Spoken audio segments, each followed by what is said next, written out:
거듭남 이후의 변화. 그런즉 누구든지 그리스도 안에 있으면 새로운 피조물이라. 이전 것은 지나갔으니 보라 새 것이 되었도다. 고린도후서 5장 17절. 당신은 자신의 영혼 구원에 대해 어떤 생각을 가지고 있습니까? 구원의 체험이란 당신의 실제 삶에서 모든 것이 정말로 바뀐 것을 의미합니다. 당신은 더 이상 과거의 사물을 보던 대로 보지 않습니다. 당신의 소망은 새롭게 되었으며 옛 것들은 힘을 잃었습니다. 구원 체험의 진실성에 대한 시금석은 하나님께서 당신의 가치관을 변화시켰는가 하는 것입니다. 여전히 옛 것들을 추구하면서 위로부터 났다고 말하는 것은 모순이요 자신을 속이는 것입니다. 만일 당신이 거듭났다면 성령은 그 변화를 당신의 실제 삶과 생각 가운데 나타내실 것이며 위기가 찾아왔을 때 당신은 당신 안에 일어난 놀라운 변화로 인해 가장 놀라게 될 것입니다. 당신이 그 변화를 이루었을 가능성은 전혀 없습니다. 이 온전하고 놀라운 변화가 바로 당신이 구원받은 영혼이라는 증거입니다. 나의 구원과 성화가 어떤 변화를 가져왔습니까? 예를 들어 나는 고린도전서 13장의 빛 가운데 설 수 있습니까? 아니면 손을 저으며 당황스러워합니까? 성령에 의해 내 안에 이루어진 구원은 나를 완전히 자유롭게 합니다. 하나님께서 빛 가운데 계신같이 내가 빛 가운데 행하는 한 하나님께 주님께서는 내게 책망할 것을 보지 못하십니다. 왜냐하면 주의 생명이 내 의식뿐 아니라 내 의식보다 더 깊은 곳까지 모든 것에 두루 영향을 주며 역사하기 때문입니다. 주님은 나의 최고봉 새벽 묵상, 오늘은 12월 20일입니다. 거듭남 이후의 변화라는 말씀으로 함께 은혜를 나누고자 합니다. 우리는 믿음으로 구원받은 존재들입니다. 이제 천국 백성이 되었다라는 말이죠. 그런데 여러분들이 구원받았다라는 것을 어떻게 확신하십니까? 흔히 구원파라고 하는 사람들 들어보셨죠? 그들이 믿는 사람들을 만나서 하는 질문들이 꼭 있다고 하지 않습니까? 저는 만나본 적이 없는데 이런 질문을 한다고 해요.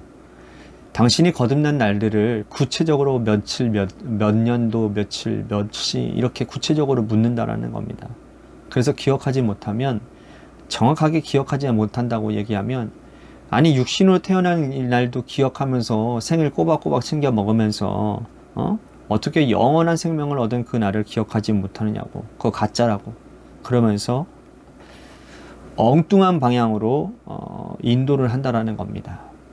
그러나 여러분, 태어난 날 정확하게 기억하지 못한다고 해서 여러분 태어나지 않는 건가요? 아니 그렇게 따지면 고아가 여러분 자신이 태어난 날을 정확하게 기억하지 못하는데 걔네들은 그러면 안 태어난 겁니까? 그러면 어떻게 여러분 구원받았음을 알 수 있습니까? 챔버스는요, 구원의 체험이란 당신의 실제의 삶에서 모든 것이 정말로 바뀐 것을 의미한다고 말을 합니다. 당신은 더 이상 과거의 사물을 보던 대로 보지 않고요. 당신의 소망은 새롭게 됐고요. 옛것에 대한 것들을 힘을 잃어버렸다는 겁니다. 그러면서 구원의 체험의 진실성에 대한 시금석은 하나님께서 여러분들의 가치관을 변화시키는가 하는 것에 있다는 거 말을 합니다. 그러니까 내가 구원받았는지 아닌지를 알 수 있는 바로미터가 바로 뭐냐 하면, 여러분들이 내가 구원을 받았는지 안 받았는지 어떻게 알 수 있느냐, 이거는 뭐냐 하면 삶의 변화라는 말이라는 거예요. 삶의 변화. 내가 이전에 사물을 보던 대로 보지 않는다는 말은 뭐냐면 눈에 보이는 것에 가치관을 두지 않는다라는 겁니다. 예전에는 나의 가치관이 물질에 가 있고 자녀에 가 있고 집, 자동차, 옷, 가방, 이러한 것들에 마음을 두고 살았다면, 지금은 그런 눈에 보이는 것들이 아니라 눈에 보이지 않는 어떠한 가치 있는 일들, 특히나 영적인 것에 가치관을 두고 살아가는 그러한 변화를 말한다는 거죠. 여러분, 내가 중심이었던 삶이 남의 유익을 구하며 살게 됩니다. 손해보면 못 견뎌하고 반짬을 이루지 못했던 그런 사람이 손해를 보고도 남의 입장을 먼저 생각을 하는, 말로 상처받으면 말로 대로 갚는, 아니 그 이상의 상처를 주는 사람이 혀에 재갈을 물리는 말의 실수가 줄어드는 그러한 변화들. 여러분, 이러한 삶의 변화는요, 가치관의 변화에서 오는 거예요. 그리고 그 변화가 바로 구원받았음을 보여주는 증거들이라는 겁니다. 챔버스는 여전히 옛 것들을 추구하면서 위로부터 났다라고 말하는 것은 모순이고 또 자신을 속이는 일이라고 말을 합니다. 여러분, 여러분들의 삶을 한번 돌아봤으면 좋겠습니다. 여러분들은 뭘 추구하며 사시나요? 눈에 보이는 옛 것들입니까?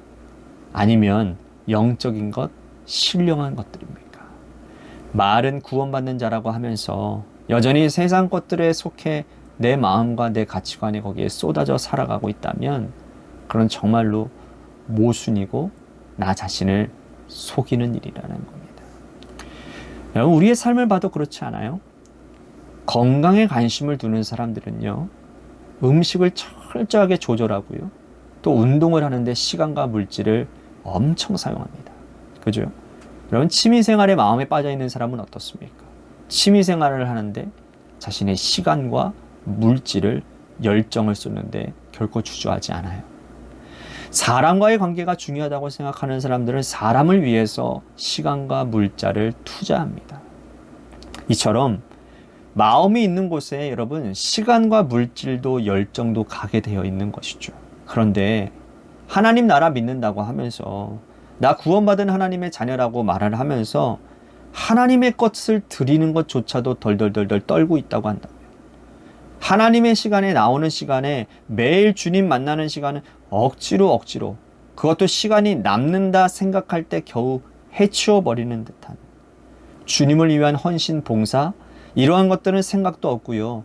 주님이 가장 기뻐하시는 영혼 구원과 열방 회복에 대해 마음조차 없다면 과연 그런 사람이 정말 하나님의 나라를 준비하며 사는 하나님의 자녀들일까요? 제머스가 이런 말을 합니다. 만일 당신이 거듭났다면 성령은 그 변화를 당신의 실제의 삶과 생각 가운데 나타나실 것이고, 또 위기가 찾아왔을 때 당신은 당신 안에 일어난 놀라운 변화로 말미암아 자신이 놀라게 될 거라는 거예요. 그렇습니다. 여러분, 거듭남의 또 하나의 증거는 뭐냐면 삶의 위기가 올 때의 모습이라는 겁니다. 구원받기 이전에는 삶의 위기가 오면 어찌할 바를 몰라 정신없이 이리저리 헤매곤 했었는데, 거듭난 이후에는요, 삶의 문제가 오면 삶의 위기에도 여러분 그렇게 많이 당황하지 않는다는 거예요. 물론 마음의 아픔과 힘듦이 왜 없겠습니까? 그러나 그것이 그 삶을 무너뜨리거나 파괴하지 못한다는 거예요. 오히려 그 상황 가운데 더 하나님 의지하고 기도하게 되고 주님 앞에 더 가까이 나아가게 되는 겁니다. 이것이 구원받은 자의 삶의 모습이라는 거죠. 이 모든 변화는 내가 이룬 것이 아니라 성령님께서 하시는 일입니다. 그리고 이 온전하고 놀라운 변화가 당신이 구원받았다라고 하는 증거이고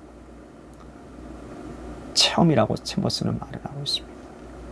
챔버스는 묵상 마지막에서 성령에 의해 내 안에 이루어진 구원은 나를 완전히 자유롭게 한다라고 말을 합니다. 주의 생명이 내 의식뿐 아니라 내 의식보다 더 깊은 곳까지 모든 것에 두루 영향을 주며 역사하신다고요. 사랑하는 성도 여러분, 구원받은 자의 삶에는요, 참된 자유함이 있어요. 한마디로 여러분, 살만합니다. 환경과 조건과 상관없이 여러분들은 구원받은 자로 살고 계신가요? 바라기는 여러분 모두가 다 구원받은 자로, 거듭난 자로 믿음의 삶을 사셨어요. 이 땅에서부터 천국의 맛을 보며 살아가는 아름답고 복된 인생들이 되시기를 주님의 이름으로 간절히 축복하겠습니다. 아멘.